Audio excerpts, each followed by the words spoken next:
Bonjour à tous et bienvenue sur ma chaîne Grand-mère Bing. Je vous explique aujourd'hui ce qui se passe quelques jours avant un AVC.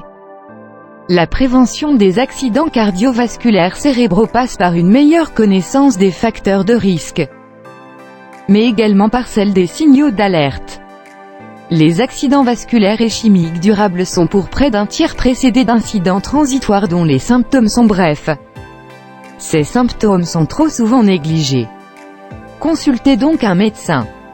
Un AVC est un trouble vasculaire cérébral touchant des vaisseaux sanguins qui amènent le sang au cerveau.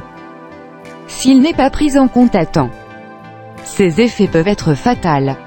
Une victime sur 5 décède dans le mois qui suit, et 1 sur 3 garde des séquelles qui la rendent dépendante dans la vie de tous les jours. Il existe 2 types différents d'AVC. Les AVC chimiques et infarctus cérébraux qui représentent 90% des cas. Une artère bouchée par un caillou bloque la circulation sanguine. Ensuite les AVC hémorragiques qui sont dans les 20% des cas. Il y a la rupture d'une artère qui entraîne une hémorragie intracérébrale ou une rupture d'anévrisme.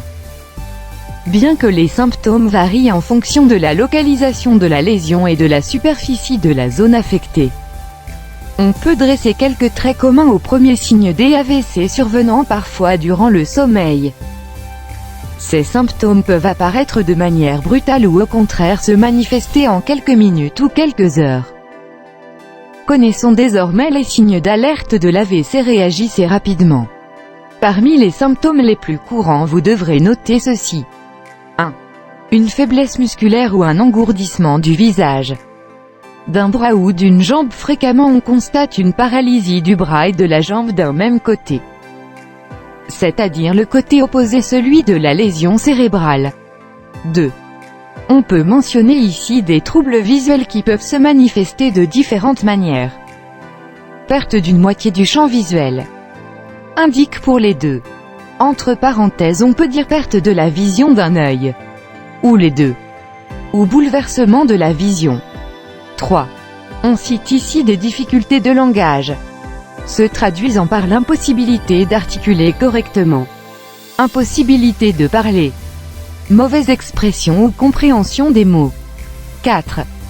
On indique des pertes de sensibilité au contact, par exemple à la chaleur, des douleurs non perçues, allant du simple engourdissement à l'anesthésiste d'une partie du corps. 5. On indique aussi les maux de tête inhabituels très violents sans cause apparente accompagnés des nausées. 6. On indique ici des pertes d'équilibre, la chute, les vertiges, manque de coordination des mouvements etc. et parfois troubles de la conscience, de la somnolence ou du coma. Si vous avez aimé cette vidéo, partagez-la au maximum et commentez. Surtout partagez-la avec les amis, la famille afin que ça puisse alerter plusieurs personnes, car ça peut sauver la vie d'un proche. N'oubliez pas surtout de vous abonner et d'activer vos notifications pour ne pas louper les nouvelles vidéos. On se dit à la prochaine vidéo, prenez bien soin de vous.